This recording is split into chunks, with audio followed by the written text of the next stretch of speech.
அனைவருக்கும் வணக்கம். Option cricket channel மூலம் உங்களை சந்திப்பதில் மிக்க மகிழ்ச்சி அடைகிறேன். நான் உங்கள் சந்தோஷ்.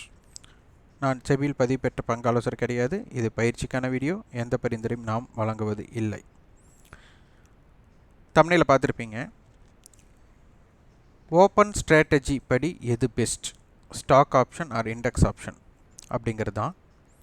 இதை தெரிஞ்சால் 9:30க்கு மேலே அப்படிங்கிறது தான் டைட்டிலாக வச்சுருக்கோம். காரணம் என்னென்னா, நம்மளுக்கு நிறைய பேர் இண்டெக்ஸ் ஆப்ஷன் மட்டும் பண்ணுவீங்க, ஸ்டாக் ஆப்ஷன் மட்டும் பண்ணுவீங்க.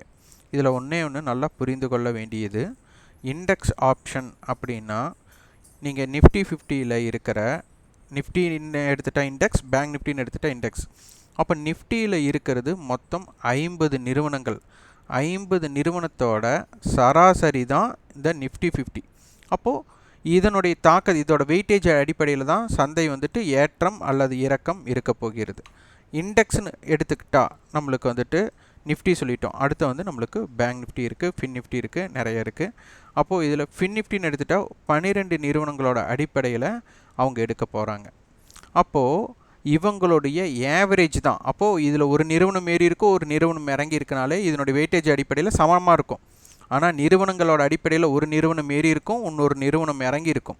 ஆனால் இண்டெக்ஸோட அடிப்படையில் இந்த 2 நிறுவனத்துக்கும் சம வெயிட் அப்படின்னா, இதுக்கு ஒரு 10 பாயிண்ட் இருக்குது, இதுக்கு ஒரு 10 பாயிண்ட் இருக்குன்னா இண்டெக்ஸ் என்ன பண்ணுவாங்கன்னா நியூட்ரலில் நிப்பாட்டிடுவாங்க, சமமாக நிப்பாட்டிடுவாங்க. இதுதான் ரொம்ப ரொம்ப முக்கியம்.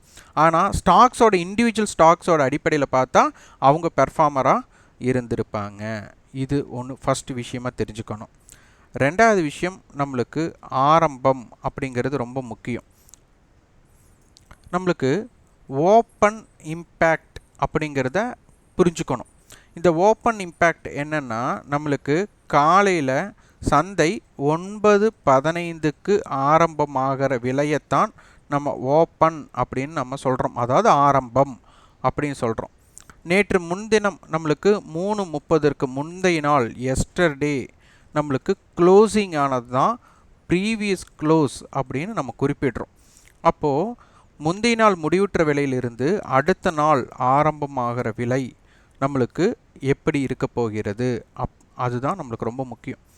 இங்கே ஆப்ஷனை பொறுத்து உங்களுக்கு நிறைய பேர்த்துக்கு தெரிஞ்சிருக்கும். ஒவ்வொரு ப்ரீமியம் நம்மளுக்கு என்னவாக இருக்குது அப்படின்னா, நம்மளுக்கு intrinsic value plus time value அப்படின்ட்டு இருக்கும். அதில் ஐடிஎம் ஆப்ஷனுக்கு மட்டும்தான் இன்ட்ரென்சிக் வேல்யூ இருக்கும், ஓடிஎம் ஆப்ஷனுக்கு நம்மளுக்கு இருக்காது, அதாவது இன்ட்ரென்சிக் வேல்யூ இருக்காது. அப்போது இதில் இருக்கிற ஒவ்வொரு விலையும் நம்மளுக்கு என்ன அப்படின்னா, intrinsic value plus time value ரெண்டுமே உள்ளடக்கமாக இருக்கிறது. அப்போது ஆப்ஷனை பொறுத்தவரை உங்களுக்கு இம்பேக்ட் அப்படிங்கிறது இருந்தால் மட்டும்தான் நீங்கள் ப்ரீமியத்தோட விலையேற்றம் மிக விரைவாகவும் மிக குறைவாகும், எப்படி வேணாலும் இருக்கலாம், gap up or gap down அப்படிங்கிறது தான் ரொம்ப முக்கியம். இந்த விலையேற்ற இறக்கத்தில் தான் அதனுடைய தாக்கம் ஏற்படும்.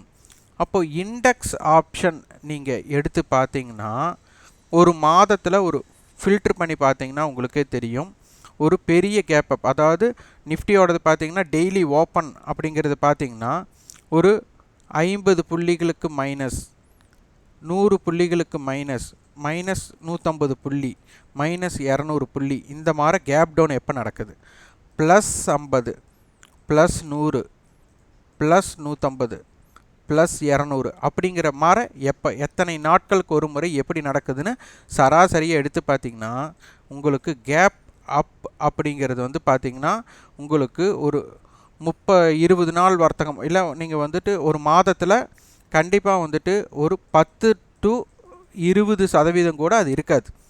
ஃப்ளாட் மார்க்கெட் அப்படின்னு எடுத்துக்கிட்டால் உங்களுக்கு 90% அந்த மாதிரி தான் இருக்கிறதுக்கு அதிகமாக இருக்கும்.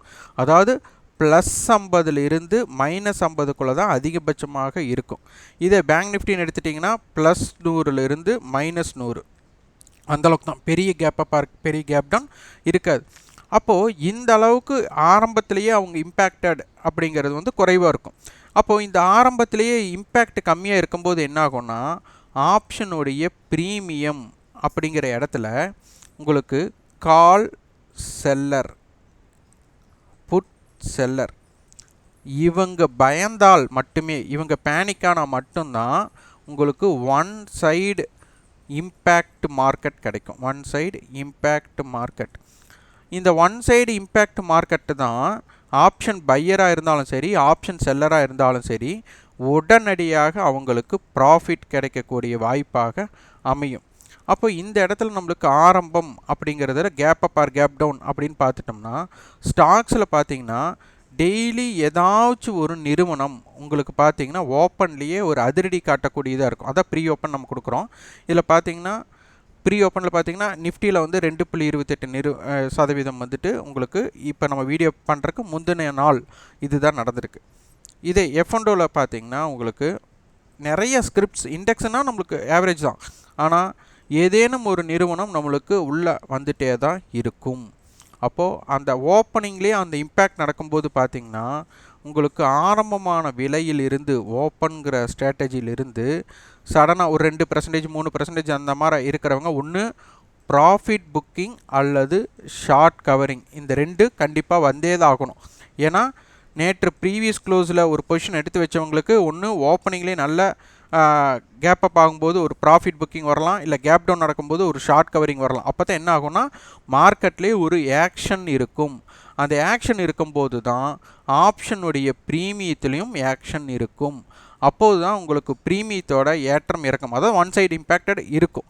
அப்போ இந்த இடங்களில் பார்த்திங்கன்னா நம்மளுக்கு ஸ்டாக்ஸில் வந்துட்டு டெய்லியும் ஒரு ஆப்பர்ச்சுனிட்டி கிடைக்கும். இந்த மாதிரி ஆப்பர்ச்சுனிட்டி கிடைக்கும்போது பார்த்திங்கன்னா உங்களுக்கு 9/7க்கு நீங்கள் எந்த நிறுவனம் கரெக்டான ஓப்பனிங் ஆக போகுதுன்னு கண்டுபிடிச்சிட்டா அதில் உங்கள் ஸ்ட்ராட்டஜி இன்பில்ட் பண்ணிங்கன்னா 9:15 இருந்து 9:30க்குள்ளேயே உங்கள் வர்த்தகத்தை முடிச்சுட்டு நீங்கள் ஸ்க்ரீன் ஆஃப் பண்ணி வச்சுட்டு நீங்கள் என்ன வேலை வேணாலும் பார்க்கலாம்.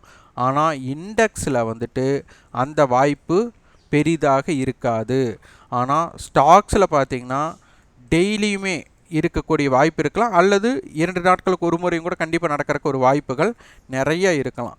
ஸோ இதை மட்டும் நீங்கள் தெரிஞ்சிட்டிங்கன்னா ஸ்டாக் ஆப்ஷன்ஸில் ட்ரேட் பண்ணுறவங்க 9:15 9:30க்குள்ளே ட்ரேட் பண்ணிவிட்டு லாஸ் ஆர் ப்ராஃபிட் அப்படிங்கிறத புக் பண்ணிவிட்டு நீங்கள் வந்துட்டு அடுத்தடுத்த நாள் என்னென்ன வாய்ப்பு இருக்குதுன்னு நீங்கள் தேடிகிட்டே இருக்கலாம். அடுத்த நாள் உங்களுக்கு ஈஸியாக இருக்கும். நீங்கள் வந்து பெஸ்ட் ஒர்க் அவுட் ஹார்ட் ஒர்க்கும் நீங்கள் பண்ண வேண்டிய அவசியம் கிடையாது. ஏன்னா அடுத்த நாள் யார் கேப் அப் ஆக போகிறா அப்படிங்கிறத விட யார் ஆகிறாங்களோ அவங்க profit booking or short covering வரும். அதில் இந்த ப்ரீ ஓப்பன் மார்க்கெட்டில் நம்மளுக்கு அழகாக தெரிஞ்சிடும். அப்போ இந்த ஸ்டாக்ஸை நீங்கள் தேர்ந்தெடுத்து பழக ஆரம்பிச்சிட்டாலே உங்களுக்கு எளிமையாகும். அதனால் ஸ்டாக்ஸில் வந்து டெய்லியுமே ஒரு ஆப்பர்ச்சுனிட்டி இருக்கும். இண்டெக்ஸை பொறுத்தவரை எப்போதாவது ஒன்று தான் ப்ராஃபிட் புக்கிங் ஆர் ஷார்ட் கவரிங்கில் ஒரு ஒன் சைடு இம்பேக்ட் இருந்தால் மட்டும்தான் உங்களுக்கு எப்போதுமே ஆப்ஷன் பையராக இருக்கிறவங்களுக்கு ஒரு பெஸ்ட்டாக இருக்கும். மார்க்கெட் சைடுவே மூமெண்ட்டுக்குள்ளே போச்சுன்னா அது என்னவாக மாறும்னா டிகே ஆகிடும், அதாவது ப்ரீமியம் டிகேக்குள்ளே போயிடும். நீங்கள் ஆப்ஷன் பையராக இருக்கிறவங்களுக்கு அடிக்ஷன், ஓவர் ட்ரேடிங் எல்லாமே வந்துடும். ஆனால் ஸ்டாக் ஆப்ஷன்ஸை செலக்ட் பண்ணுறவங்களுக்கு எளிமையாக ப்ரீ ஓப்பன் மார்க்கெட்டை தேர்ந்தெடுத்துட்டா உங்களுக்கு காலையிலேயே 9:30க்குள்ளேயே வாய்ப்புகள் இருந்தால் அதனை தேர்ந்தெடுத்து வர்த்தகம் செய்யக்கூடிய வாய்ப்பாக அமைஞ்சிடும், எளிமையாகவும் அமைந்துவிடும். இதனை புரிந்து கொள்பவர்களுக்கு எப்போதுமே வர்த்தகம் என்பது சிறப்பாக இருக்கும். அதனால் இண்டெக்ஸ் ஆப்ஷனை பொறுத்தவரை ஸ்டாக் ஆப்ஷன் தான் பெஸ்ட். நிறைய பேர் இண்டெக்ஸ் ஆப்ஷன்லேயே அடிக்ட் ஆகிருப்பீங்க, அதனால் நிறைய லாஸ் வருது அப்படிங்கிறவங்க இதை ட்ரை பண்ணி பாருங்கள். உடனடியாக வியாபாரம் செய்யாமல் உங்களுக்கு ஒரு ஆய்வுக்கு உட்பட்டு ஒரு 2 மாதமோ 3 மாதமோ பார்த்து அதற்கப்புறம் முடிவெடுத்து நீங்கள் வணிகம் செய்யுங்க. அதனால் நம்ம சொல்கிறோம் அப்படிங்கிற மாதிரி வியாபாரம் செய்யாமல் உங்களுக்கு இது பிடித்திருந்தால், உங்களுக்கு சாதகமாக இருக்குன்னு தோணுச்சுன்னா இதை பாருங்கள். இண்டெக்ஸ் ஆப்ஷனை விட எப்போதுமே ஸ்டாக் ஆப்ஷன் எப்போதுமே ஒரு வாய்ப்பு, தினம் தினம் நம்மளுக்கு வாய்ப்பு கொடுக்கும் அப்படிங்கிறத இதன் மூலியம் தெரிந்து கொள்ளலாம். இந்த வீடியோ உங்களுக்கு பயனுள்ளதாக இருந்தால் லைக் பண்ணுங்கள், ஷேர் பண்ணுங்கள், சப்ஸ்கிரைப் பண்ணுங்கள். கண்டிப்பாக உங்களுக்கு ஃபீட்பேக்கை கமெண்ட் பாக்ஸில் பதிவு பண்ணுங்கள். நன்றி, வணக்கம்.